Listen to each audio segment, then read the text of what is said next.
Muito boa tarde a todos.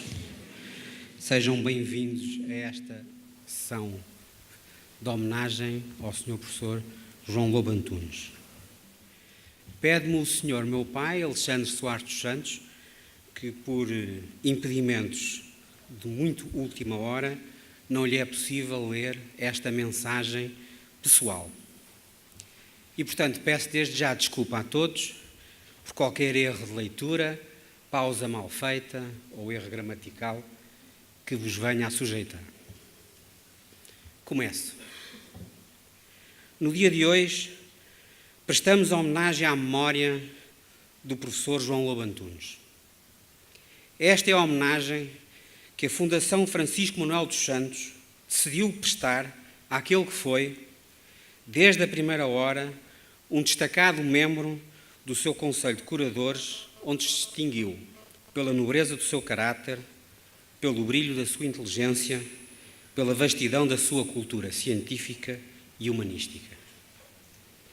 Se me permitem, esta é também uma homenagem pessoal, sentida, comovida, emocionada, que quero prestar à memória de um amigo, à memória saudosa de alguém com quem pude conversar de forma franca e leal sobre todos e quaisquer problemas que nos preocupassem a ambos.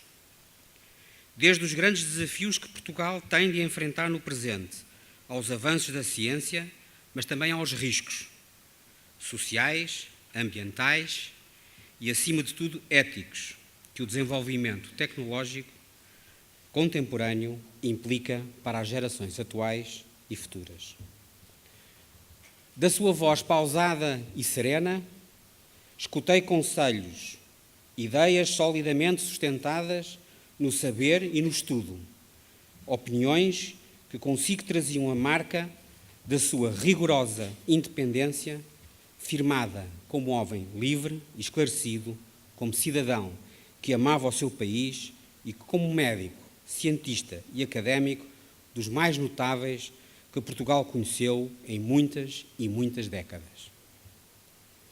Com a morte de uma figura da dimensão do professor João Lobo Antunes, é um lugar comum dizer-se que perdemos alguém insubstituível, que a sua perda criou um vazio e uma lacuna que ninguém poderá ou ousará preencher. Trata-se de um facto inegável. Há um ano, Portugal perdeu um dos seus filhos mais dilectos. Todos, quando tivemos o privilégio de o conhecer e de com ele privarmos, perdemos do nosso convívio um ser humano, único e irrepetível, que olhava à vida com a candura e a curiosidade de um adolescente porque conhecia, como poucos, a finitude da existência terrena. Na Fundação Francisco Manuel dos Santos, entendemos que a melhor forma de honrar a memória do professor João Lobo Antunes não residia numa cerimónia protocolar e meramente simbólica, onde sobra em aparato das formas o que falta em substância e conteúdo. Para um sábio, e João Lobo Antunes foi um sábio de reputação mundial, para um sábio como ele era, não existe nenhuma melhor forma de homenagem do que uma lição de sabedoria. Estou certo que se estivesse entre nós, como de certa forma está e sempre estará, João Lobo Antunes gostaria de ouvir uma palestra da professora Sarah-Jayne Blakemore sobre o cérebro adolescente, exatamente com o mesmo prazer com que ouvia a sua tão amada música clássica. É, pois, com enorme e sentida honra que agradeço a vossa presença nesse dia. Permito-me destacar e agradecer a presença da senhora professora Maria do Céu Machado e da família do professor João Lobo Antunes, um cidadão exemplar, um cientista invulgar e um enorme amigo, que hoje recordamos com imensa saudade. À memória de João Lobo Antunes. Muito obrigado a todos. Yeah, Lisbon is I've been here many times before. It's one of my favorite cities in the world, and I'm always delighted to receive an invitation back. This time I've brought my sons with me and my mum, and they are currently in the Oceanarium, which I have just learned is funded by this foundation. It's also an honor to be invited to give a talk to honor Professor Lobo Antunes. I'm never going to pronounce that correctly with my terrible Portuguese accent, but his life and his work. And I will come back to him right at the end of my talk. Now, I was going to end with brainstorm, but as you just mentioned it, I think I might begin with it. So I work on the adolescent brain. I run a lab in London, and we all work on the adolescent brain. But one of the things, as Maria, in her very kind introduction, said, is that I do a lot of work with education groups, with teenagers, education policymakers, that kind of thing. And one of the opportunities I was very, very fortunate to have in the last few years, is working with a theatre company in London. They used to be called the Islington Community Theatre. They have changed their name to Company 3. I don't know why, but anyway, they have. And for the last a few years ago, they contacted me because they had watched a talk that I gave, a TED talk online, about the teenage brain, and they wanted to work with me on that. And the reason is because this theatre company is a theatre group for young people, for teenagers, actually from the age of 10 to 18, from very disadvantaged backgrounds in London. A lot of them have been referred to this theatre company from social services or from their school because they come from such chaotic families, deprived backgrounds. Many of them have siblings in prison. Many of them have never met their fathers. They're from a very poverty, or most of them are from very poverty-stricken areas in London. Not all of them, but many of them. And they wanted to make a play about the teenage brain because they'd been reading some of the science about the teenage brain. I helped them with this production, but really it was theirs. They wrote it, they edited it with the help of Ned Glazier and Emily Lim, who are the directors of this theatre company, and they performed it, and they ended up performing it at the National Theatre in London. And it was so good, and it got such good reviews in the national press that the National Theatre, which is a major theatre in London, invited them back for a second run 6 months later. It was such a outstandingly impressive performance, and I can show you a video, just 2-minute video. So Marcus, can you show the video now? You say to me, your brain is broken.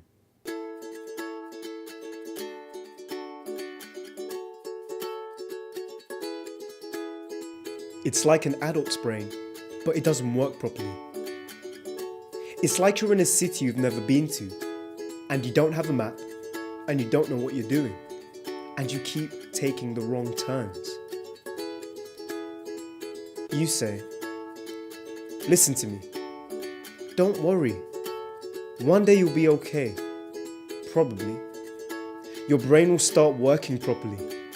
One day, your brain will be just like mine, and then you'll be okay. But until then, you've got to try and be more like me.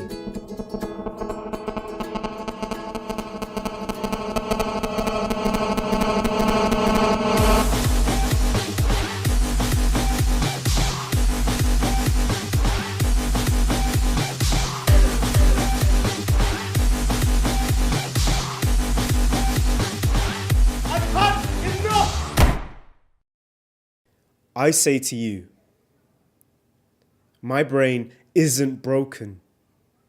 It's beautiful.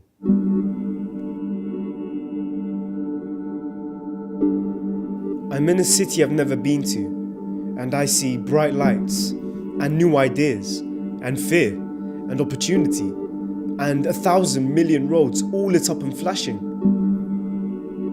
I say, my brain isn't broken. It's like this for a reason. I'm like this for a reason. I'm becoming who I am. And I'm scared. And you're scared. Because who I am might not be who you want me to be, or who you are. And I don't know why, but I don't say, it's all going to be okay. There are so many things I don't say to you. I don't know why. I want to say them, but I can't. I pick up my plate, put it in the kitchen, and go upstairs.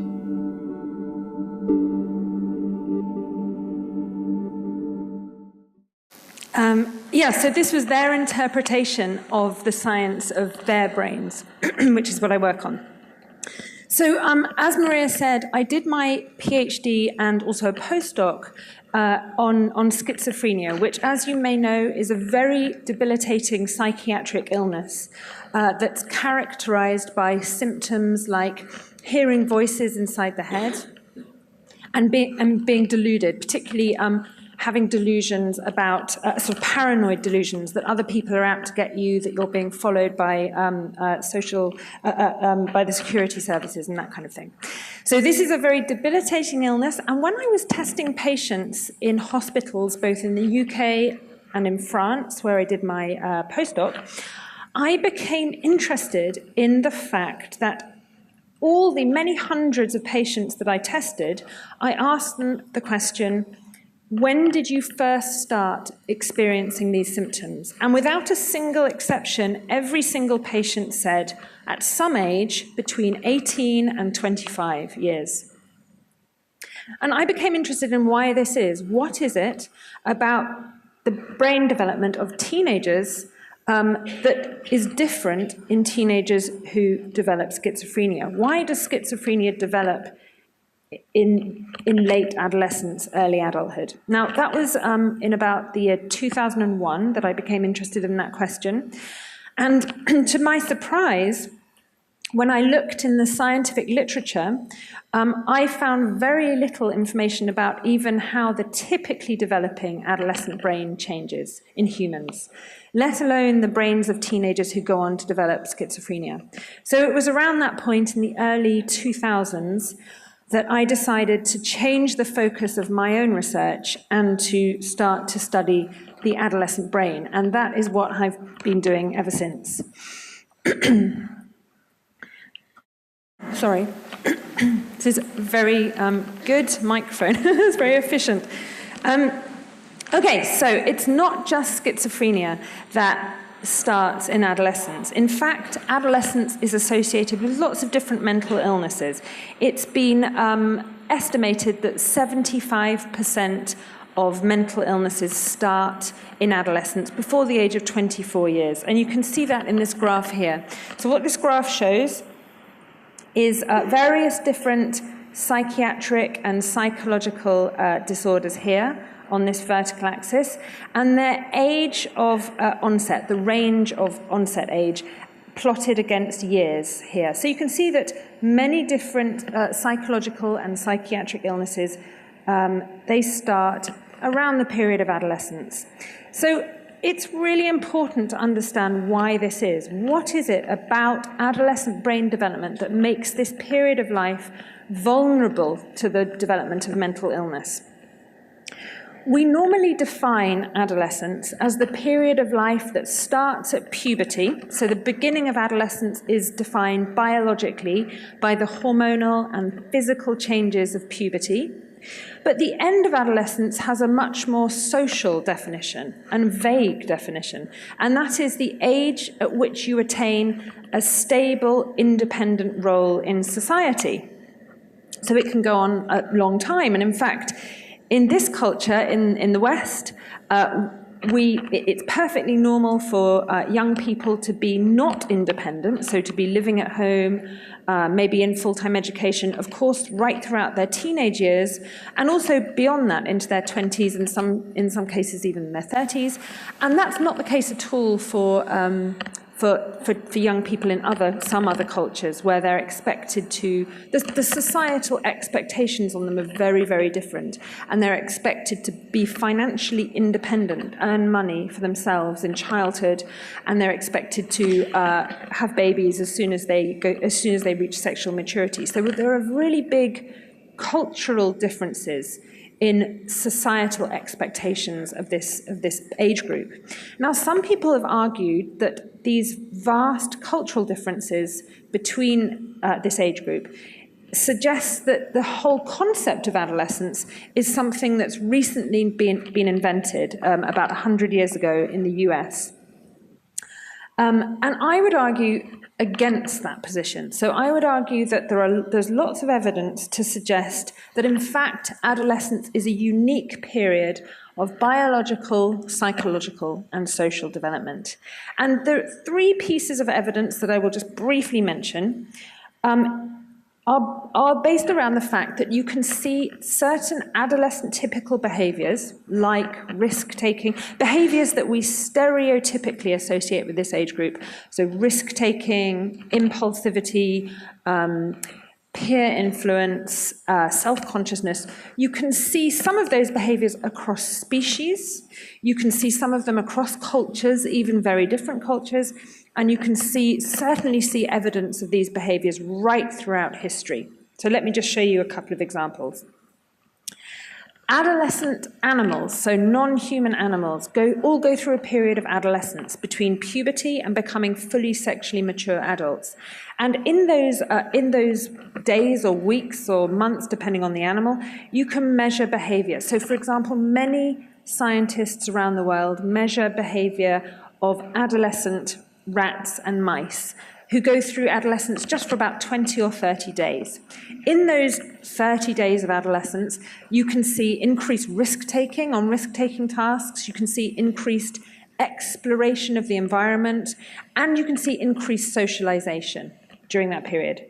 There was a paper published a few years ago by Larry Steinberg and his colleagues showing that adolescent mice drink more alcohol when they're with other mice, and that's not the case for adult mice. So this is, you can see this here. So this is the time spent drinking alcohol when they're on their own and when they're with their cage mates.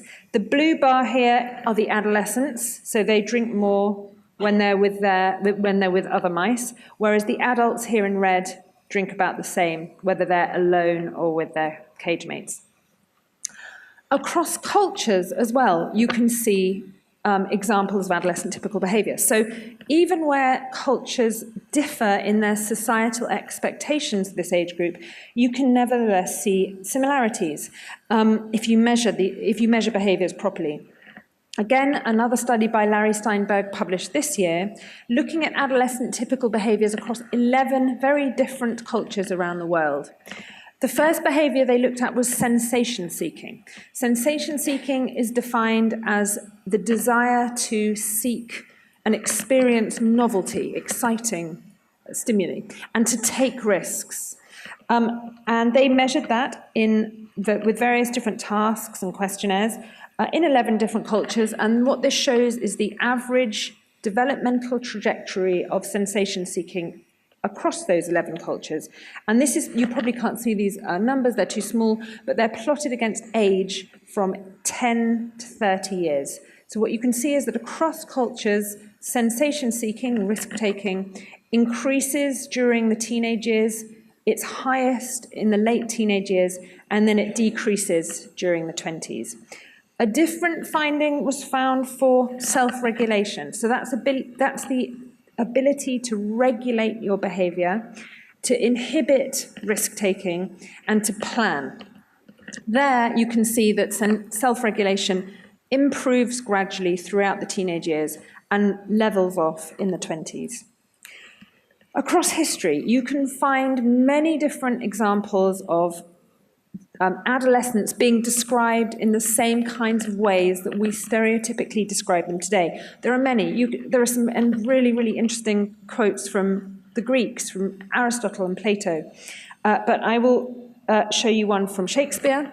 So this is over 400 years ago, just over 400 years ago.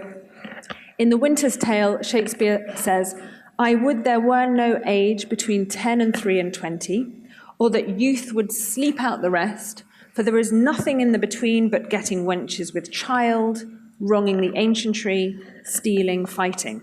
So here's a pretty negative view of this age group, and we can see this negative stereotype view portrayed today, particularly in the media about adolescence. This is a more recent example. This is a letter written to the Guardian newspaper a few years ago. So this is a reader, and she says in her letter, "There's nothing like teenage diaries for putting momentous historical events in perspective. This is my entry for the 20th of July, 1969. I went to art centre by myself in yellow cords and blouse. Ian was there, but he didn't speak to me. Got rhyme put in my handbag from someone who's apparently got a crush on me. It's Nicholas, I think. Man landed on moon." So that's a really nice example of what's important to this teenage girl at that moment in her life. Less important is the fact that man happened to land on the moon for the very first time that day, and more important are things like what she's wearing, who she likes, who she doesn't like, who she's hanging out with. Adolescence is the period of life where we develop our sense of self-identity, our sense of who we are, and particularly how other people see us undergoes a really profound transformation during adolescence, during our teenage years and into our early adulthood.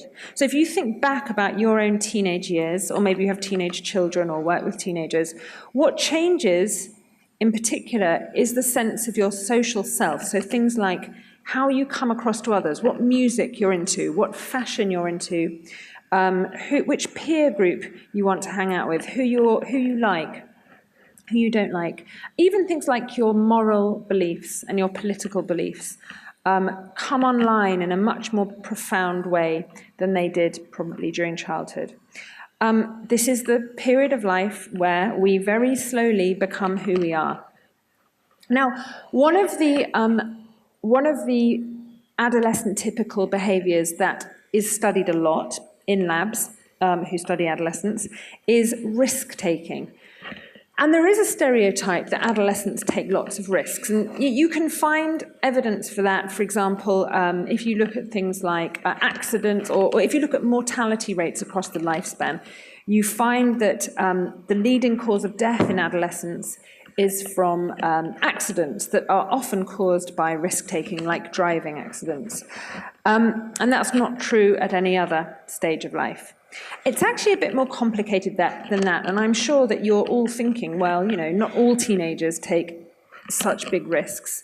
And of course, some risks are really useful and important to take, and there are lots of different contexts of risk-taking, and one of those contexts for risk-taking is when adolescents are with their friends. So if you think about the kinds of risks that we worry about adolescents taking, so things like smoking, binge drinking, experimenting with drugs, even dangerous driving, those kinds of risks are not risks that they normally take when they're on their own, when they're alone.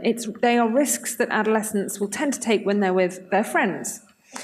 And there's a lot of evidence for that. There's a lot of evidence that peer influence is a critical factor in risk-taking in adolescence. So this is an example, again by Larry Steinberg, of an experiment where groups of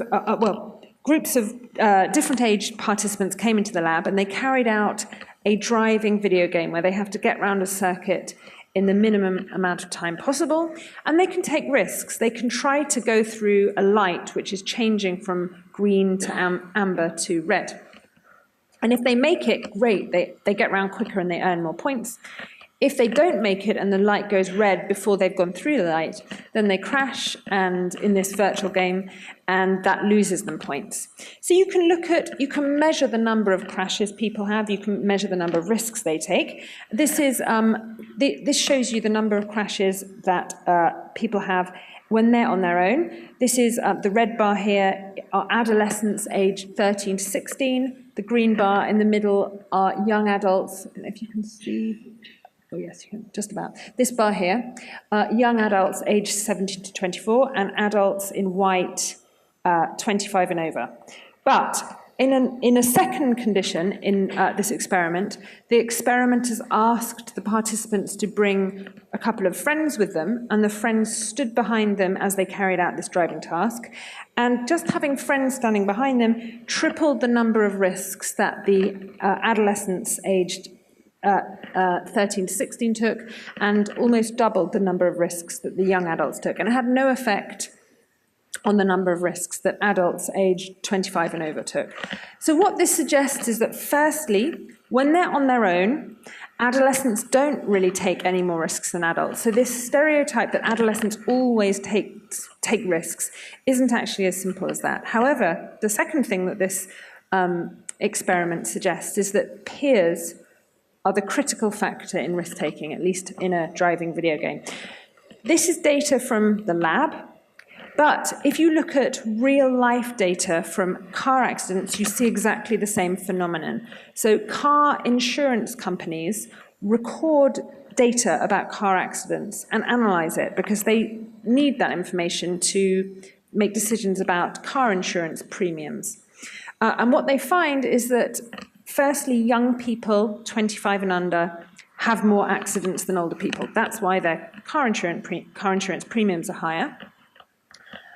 But in addition, they find that the precise circumstances in which young people are likely to have an accident, or most likely to have an accident, are when they have similar-aged passengers in the car with them.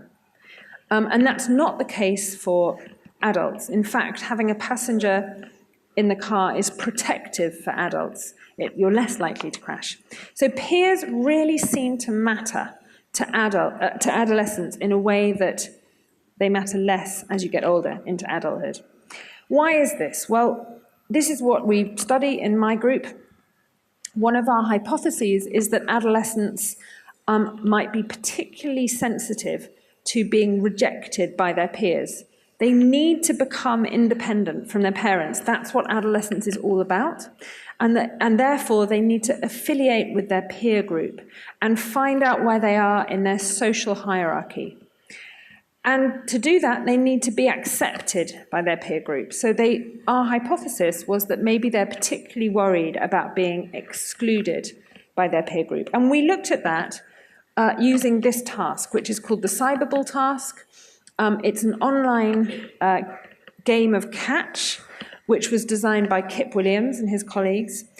So you are that person down there represented by this hand here. And you're told, right, this is a game of catch, a ball-throwing game, over the internet with these two other players. They're going to throw you a ball, and you just throw the ball back to them. You can choose which one to throw it to. And that's what you're told. But actually, it's a cover story, because in reality, there are no other players, and we have programmed the task. And we program the task either to include the participant in the game of catch or to exclude them. And I'll show you what that looks like. So here, you're being thrown the ball. You choose who to throw it back to, and then they could throw it back to you, but because this is an exclusion condition, they don't. They just throw it to each other. This goes on for about 90 seconds, and it's really sad. And people, adults, feel sad after that. Their mood decreases, and they feel more anxious, just in that very simple game of catch. So Kat Sebastian, who was my PhD student many years ago, wanted to look at what happens when adolescents play this cyberball game. So I'm now going to show you some data. So this is the mood rating. So we measure mood using a standardized questionnaire for adults. At baseline, this yellow bar here is baseline, so before the experiment has started. This green bar is their mood when they've been included in that game of catch.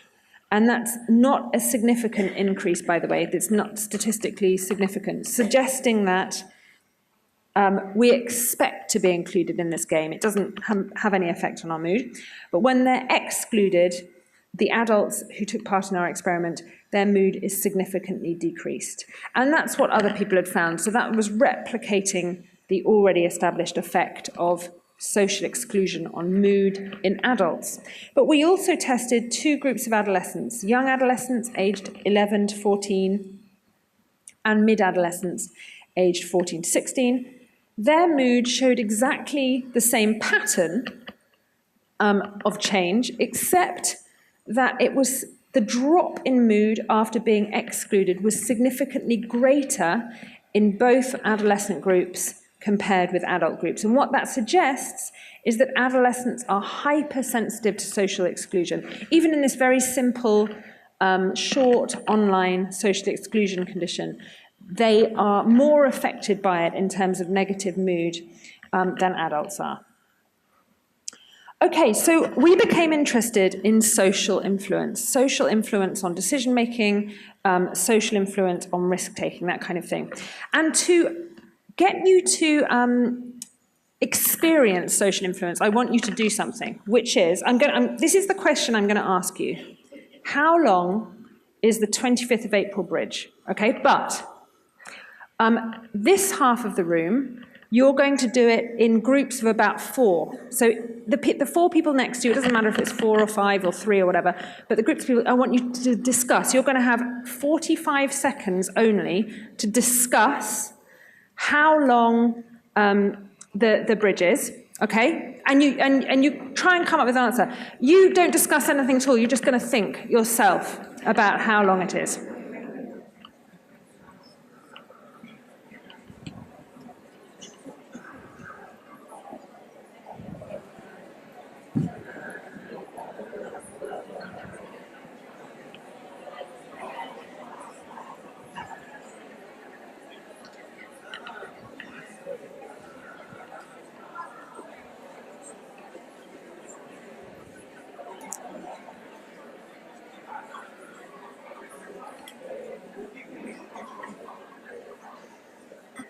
Okay.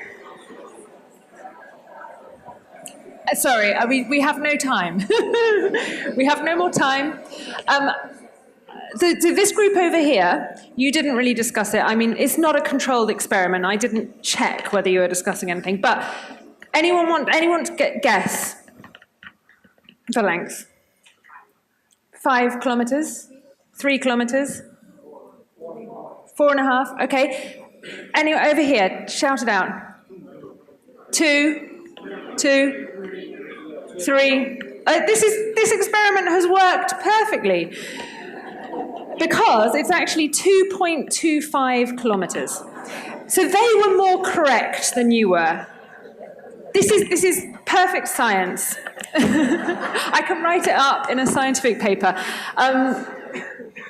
So discussing with other people, well, there's actually a lot of literature on that. A lot of scientific experiments have shown that discussing things with people, I mean, not surprisingly, you are more likely to reach a correct solution and quicker, because there might be someone in your group who knows, or you might be able to work it out logically more quickly, that kind of thing.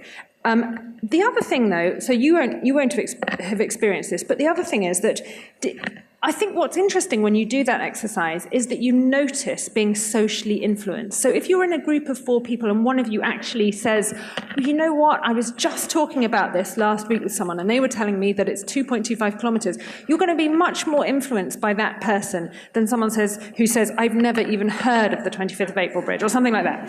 This is social influence. We're all influenced by other people. And what's interesting is that you may start with a really strong opinion about how long this bridge is, and through the course of a 1-minute discussion with other people, you might change your mind. That is social influence. You are being influenced by other people. We are influenced by other people all the time. It's a fundamental component of human nature that we are social beings and we're influenced by each other. There's a huge literature on social influence in social psychology, things like group behavior. We humans behave differently when we're in groups compared with when we're on our own. So this whole area of social psychology came out of the football hooligan phenomenon, where mostly men back in the 60s, people wanted to understand why very decent and well-behaved men at home or at work suddenly became football hooligans when they were with other men at the football match. And it's not just football hooligans that this phenomenon explains. We're all influenced by other people, and we all behave slightly differently when we're in groups. Okay, so we Kate Mills was my PhD student until a couple of years ago. She's now a postdoc in Oregon. We wanted to make a kind of model of social influence on decision-making in adolescence. So this is a model of decision-making. Imagine a decision that has some kind of health risk associated with it, like, shall I drive really fast tonight? Like, you might be driving over the 25th of April bridge. Shall you speed over it? I don't even know if you can speed over it because maybe the traffic's too bad, but let's say you can. Can you drive at 130 kilometers an hour? Is it worth doing that? These are kinds of decisions we make all the time in life. And what we do is we weigh up the pros and cons, the advantages and the disadvantages. So, driving home, speeding might be really useful. You might get home in time for dinner.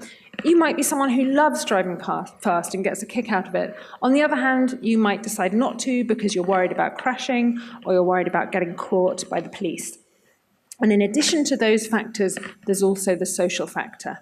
So how other people, maybe in the car or at home or at work, how they would influence that decision. So you might think, yeah, but I really want to see my family, so I'm going to go home. Or you might think, oh God, wouldn't it be so embarrassing if I got caught by the police and they took my license away?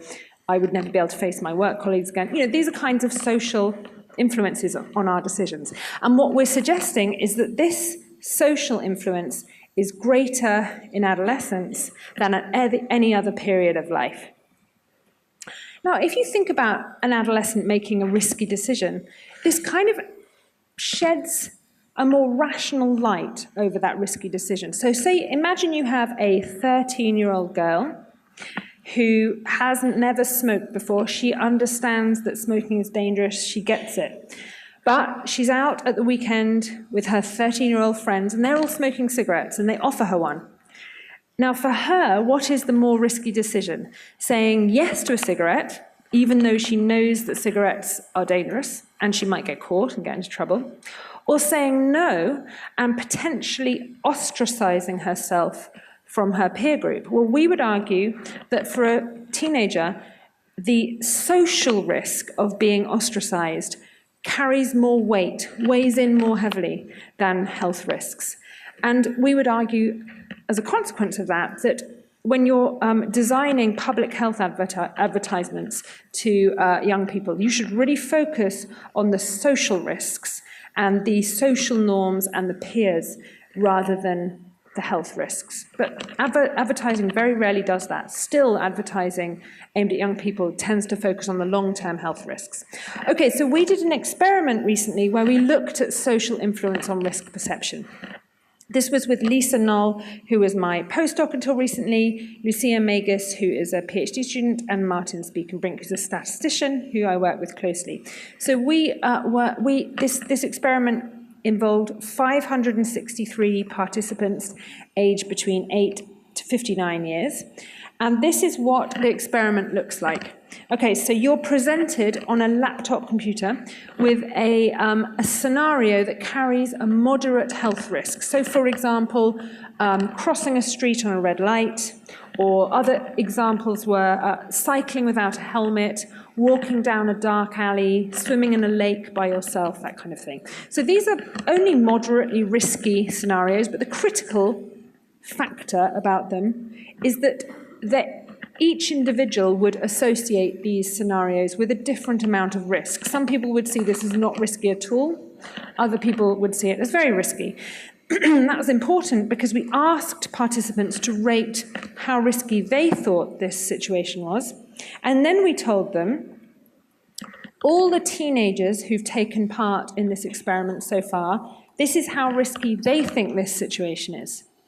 And in a completely different condition, we tell them, this is how risky the adults who've taken part so far think this situation is. In fact, these are fictitious, that's a cover story, these are fictitious ratings just randomly generated by the computer. And then all that information goes off the screen and participants are asked to rate the situation again. And what we're really interested in is how much participants' ratings change from the first time they rate to the second time they rate in the direction of the provided rating. So in other words, do we move our ratings of risk when we see how risky other people rate these situations? And more critically, are we more influenced by adults' perception of risk than by teenagers' perception of risk? That was our hypothesis, that we probably would be more swayed by adults than by teenagers. Okay, so the first data set shows that all groups show a social influence effect. In all of the, so our participants were aged between 8 and 59. We split them into these 5 age groups here. And all of them showed a significant shift in their ratings in the direction of the provided rating, meaning that they're all socially influenced. The amount of social influence goes down with age, which is perhaps what you'd expect. Children aged 8 to 11 years are most influenced, and it gradually decreases, but even adults are significantly influenced by other people. But more interestingly, what's the difference between when the provided rating comes from teenagers, apparently, or from adults? Are we more influenced by adults than by teenagers? Here in this graph, groups whose ratings were more influenced, or whose change in rating were more influenced by adults, the bar will be below the 0 line. If you're more influenced by teenagers, the bar will be above the 0 line. So 3 groups, the children and both adult groups, were more influenced by adults than by teenagers. The mid-adolescents showed no difference between the two, so they were equally influenced by both adults and teenagers. But the young adolescents, aged 12 to 14 years, were more influenced by teenagers than by adults. And what this suggests is that young adolescents, aged 12 to 14, risk perception is influenced more by people their own age, by other teenagers, than by adults. They care more about what other teenagers think than what adults think. And we replicated this effect in a completely new independent cohort of 590 participants earlier this year, and that's just been published. We replicated this effect here. And again, what this suggests is that when you're thinking about health risks and public health, you should really focus on peer influence and social norms rather than always focusing on the health, the potential negative health effects of a risky behaviour when you're targeting adverts to young people, particularly young adolescents. Okay, to summarise so far, peer influence is an important determinant of adolescent typical behaviour. Now, in the next just a few minutes left of my talk, I'm going to talk about the brain. When I was an undergraduate, 25 years ago, I was taught that brain development mostly happens in childhood, and the brain doesn't really stop changing after childhood. This is an example from one of my textbooks that I read as an undergraduate. So it's talking about myelination, which is a developmental process in the brain. It says it begins usually late in embryonic life, blah, blah, blah, and it continues for considerable periods of time into childhood in the case of humans. Well, we now know that actually that's completely wrong, and that this particular process, myelination, continues throughout childhood, throughout adolescence, into the 20s, 30s, and even 40s. So in the last 20 years, our whole understanding of brain development has completely changed. And this is because we are now able to scan the living human brain using MRI, magnetic resonance imaging. Many of you, I expect, might have had an MRI scan. It's very common these days to have MRI scans to look inside the brain and the body of living humans. We use MRI to measure the structure of the human brain, and we're particularly interested in measuring the amount of grey matter, which is mostly found in the surface of the brain and contains cell bodies, so neuronal cell bodies, and synapses, connections between cells, amongst other things, and white matter, which contains the long fibers called axons that communicate between neurons. We also use MRI to measure brain activity. We measure brain activity as participants are carrying out tasks inside the scanner. We look at where their brain is active, and we can look at how structure and function of the brain changes across the lifespan using MRI. And that has now been done many times in large cohort, and I'm going to show you an example of that. And the data from these, particularly structural MRI studies, have completely revolutionized the way we think about the development of the human brain, because they have shown that brain development does not stop in childhood. In fact, it continues in most of the brain throughout childhood and adolescence, and even into the early adulthood. So this is a very recent example that I was involved with, really run by Kate Mills, who I already mentioned, and Christian Tamners, amongst many other people from 4 different institutions, the National Institute of Health, and Pittsburgh in America, Leiden in the Netherlands, and Oslo in Norway. So each of these institutions, or each of the scientists, has been scanning children and adolescents as they get older. So it's a longitudinal study. And we analysed all the data together. A total of 391 participants, each of whom was scanned at least twice as they get older. So a total number of 852 MRI scans. So we measure lots of different things, and I'm just going to show you a couple of examples. Cortical grey matter, how much grey matter your cortex, the surface of your brain, contains. And what this shows, firstly, is that the trajectories, the shape of the graph, is almost identical for all 4 cohorts. So even though these children and adolescents are growing up in completely different parts of the world, I mean, not completely different, it's all West, middle to high income countries, but still they are independent cohorts, that their brains are all showing the same kinds of development. And what you can see is that this is grey matter plotted against age from 5 to 30 years. Grey matter increases during childhood, it peaks in late childhood, and then it decreases really substantially during adolescence. And that levels off into the 20s. And then it stays level for many decades. There's a 1.5% decrease in grey matter volume every year in adolescence. In contrast, white matter increases during adolescence. So again, in all 4 cohorts, white matter shows a significant increase of about 1% per year across the period of adolescence. Okay, so why does white matter increase and grey matter decrease in adolescence? The answer is we don't really know, because MRI, although it gives us beautiful images of the living human brain in terms of grey matter and white matter, it doesn't yet have the resolution to tell us about what's going on in the brain at a cellular level or at a synaptic level. So we can just make guesses about what's happening to the cells and the connections between cells based on animal research and also research involving post-mortem human brain tissue. So just very briefly, why does grey matter decrease and white matter increase during adolescence?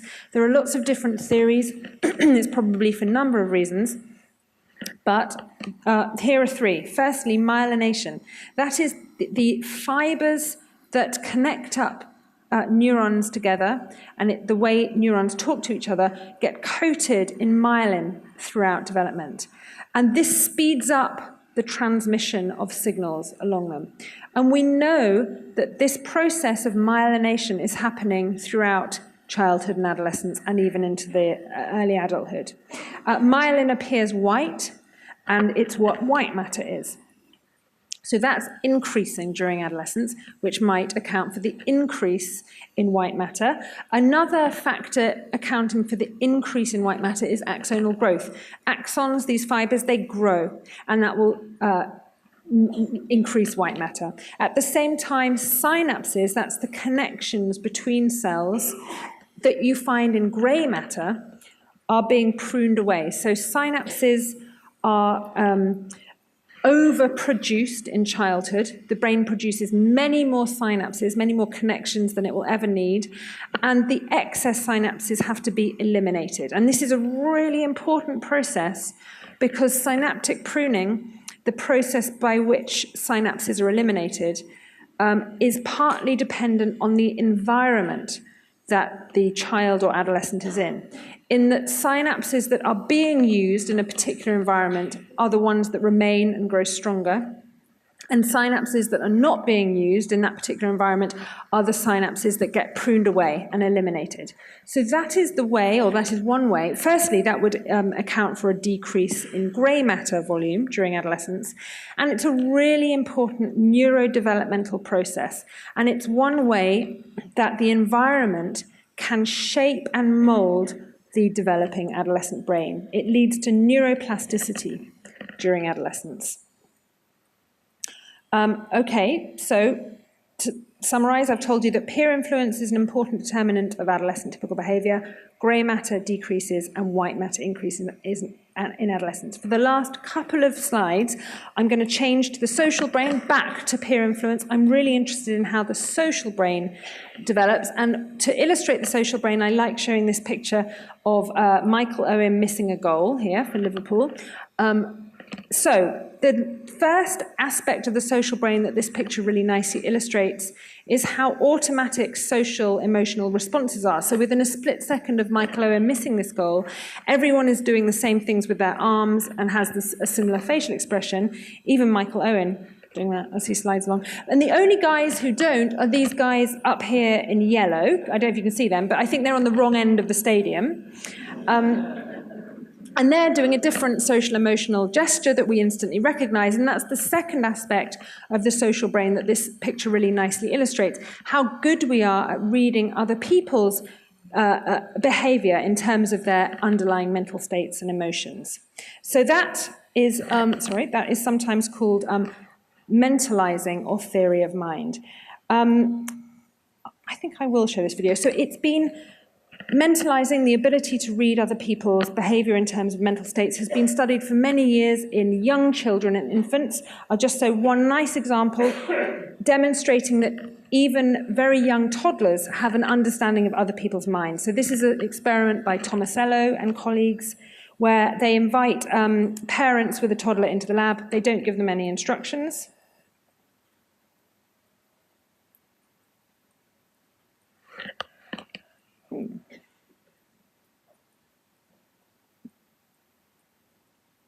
Okay.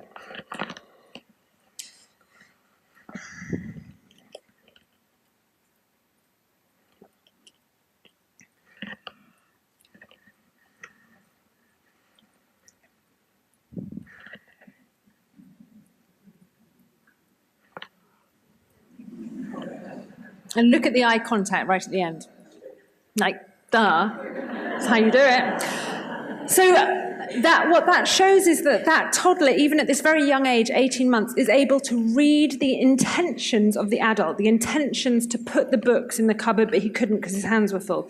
So that's a very early example of mentalizing, the ability to read other people's behavior in terms of its underlying mental states. We're interested in that. We've done lots of work on it. I'm just going to show you one example. We're interested in how the social brain network develops. So the social brain network is the network of brain regions that you use when you do these kinds of things, when you mentalize, when you think about other people. These 4 regions, it doesn't really matter what they are, but in the prefrontal cortex and then 3 in the temporal cortex on both sides of the brain are activated whenever you think about other people's minds. So we're interested in how this network develops in adolescence, and one way we look at that is to look at its structure. And again, this is a study by Kate, where we worked with data from the NIMH Pediatric Neuroimaging Project, looking at how the brains of 288 participants change in those 4 regions of the social brain network between the ages of 7 and 30. Total of 857 MRI scans. So we're interested in these 4 areas, and just to show that all of them, grey matter development changes really very substantially during the period of adolescence, just like it does across the cortex. In these 4 individual parts of the social brain, there's a significant decline in grey matter volume. In this percentage here, I don't know if you can see it, but that corresponds to the percentage decline of grey matter. So it's 17% in the dorsal medial prefrontal cortex, and slightly less in other areas, but still substantial. And perhaps because of those 3 really important neurodevelopmental processes that I already mentioned. That's also been replicated recently in a different cohort of children. Okay, I've pretty much finished. So to summarize, I've told you about peer influence. The brain develops both in terms of its structure and function in adolescence. Adolescence may be a sensitive period of brain development. What I mean by that is that we know this brain development is influenced by the environment. So that means that perhaps that's why adolescence, going right back to the beginning of this talk, confers vulnerability to mental illness because it's a period where the environment, for example, stressful environmental events, have a negative effect on brain development, but it also means that it's a period of opportunity. Plasticity might be particularly high, so things like learning and rehabilitation and intervention might be particularly efficient during the period of adolescence. So I want to thank my funding and also my group. All these people have been involved in this research for the last 14 years. And I wanted to mention that I have, for the last 3 years, been writing a book, and it's not out yet, but it will be out very soon, in a few months' time. And I mention this because I know that Professor Lobo Antunes, I've said that wrong again, but anyway, wrote, not only was he a neurosurgeon and published hundreds of papers, but he also wrote 4 books. And I can tell you, from having just written 1 book, well, I also co-authored a book about 10 years ago with my colleague Uta Frith, but this one I wrote by myself, and it's so hard writing a book that I don't think I'm ever going to write one again. It took 3 years, and it was a labor of love, so I have total respect for his productivity in this area. Thank you very much for listening.